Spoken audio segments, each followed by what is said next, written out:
What's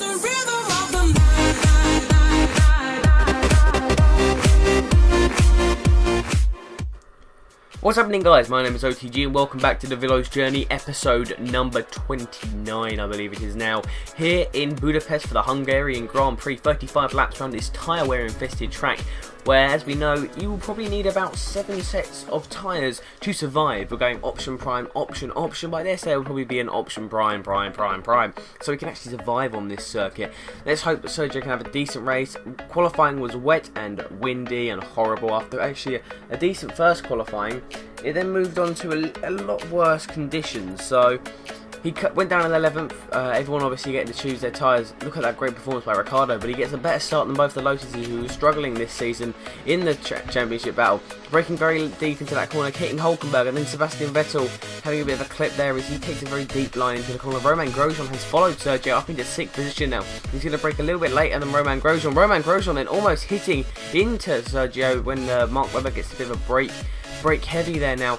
Going through on this fast uphill section of the track, coming up to the corner where Romain Grosjean went around the outside of a driver and got a penalty, I believe it was, for that illegal move. Now around the outside, Sergio looks, but he gets the outside and inside lane, and he gets past Mark Webber very cleanly going into the chicane, breaking the 50-metre board, gets over the curb. Mark Webber not looking for the move.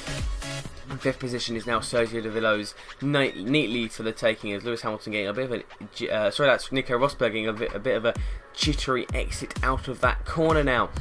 So this track, as we know, is very tyre wear orientated. Lap 5, you can see Sergio's tyres already destroyed. Going into the lean fuel mixture means that he's going into the pits now. He obviously doesn't know the exact sort of speed you need to go. Look how dodgy that was into the pit lane. But he needs to set a decent time because it's really, really crucial for Sergio to get crucial points around this. He needs a top 5 finish in general. It was such a horrible track that really he doesn't like. He needs these points in these sort of races where he doesn't like. I mean, a top 8 finish is what the team predict, and that's really what you need.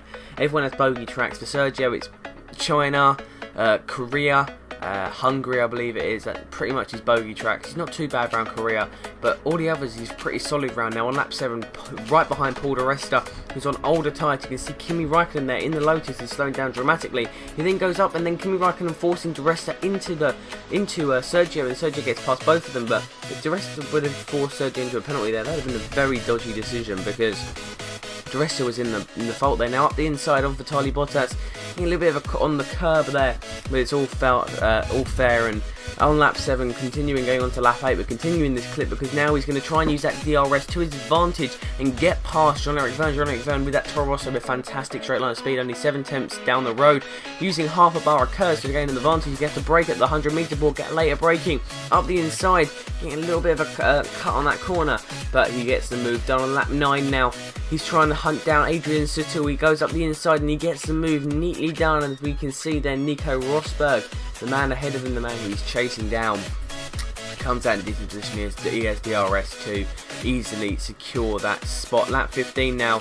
These tyres once again almost dead. We have got Sergio Perez ahead of us, so Perez and McLaren doing a great job. Mark Webber's hunting him down behind him.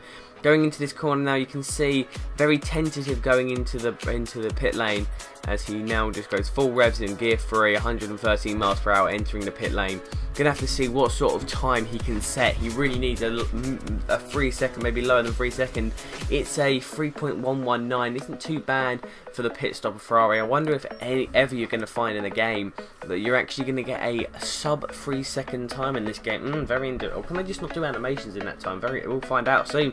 Coming out behind Jean-Eric Vergne, which is going to cause a little bit of an upset for him because he has to now battle his way through Jean-Eric Vergne, but that should be a pretty plain and simple task for him. Or Jean-Eric Vergne might even have to pit. At this point, you can see the clouds are very grey and dreary, and possibly a chance of rain. As you can see, Kimi Raikkonen now, he's got a little bit of drizzling occurs, Sergio, but the rain is definitely on the cards. It might even be, but then Sergio is the fastest lap of this race, using that rich fuel mixture, proving that he's one of the fastest guys out there. Breaking in later into this corner, leaving a car's width, and he gets a move cleanly done, as there's confirmation he's the fastest man out on circuit.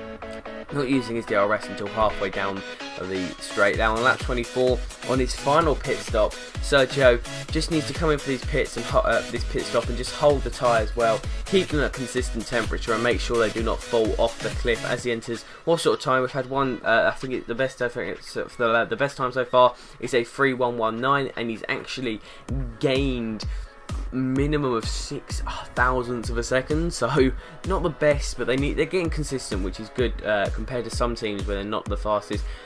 Coming out now, has he come out ahead of Daniel Ricciardo? He has. So last time it was Jean-Eric Vergne who he come out behind, and this time he's actually jumped Daniel Ricciardo, exiting the pits. Great driving from Sergio. I mean, if ever he's shunted down into the back of a pack like he was in in United States, sorry, when in Austin, when he was shunted down the back of a pack and he just froze and he couldn't get his way back through after many mistakes. Now on lap 34, getting a little bit wide on these destroyed tyres, getting on the curb, spinning it into Sebastian Vettel, and then spins it completely into Vettel, and now he's just struggling on these tyres to get back, get some grip and some temperature.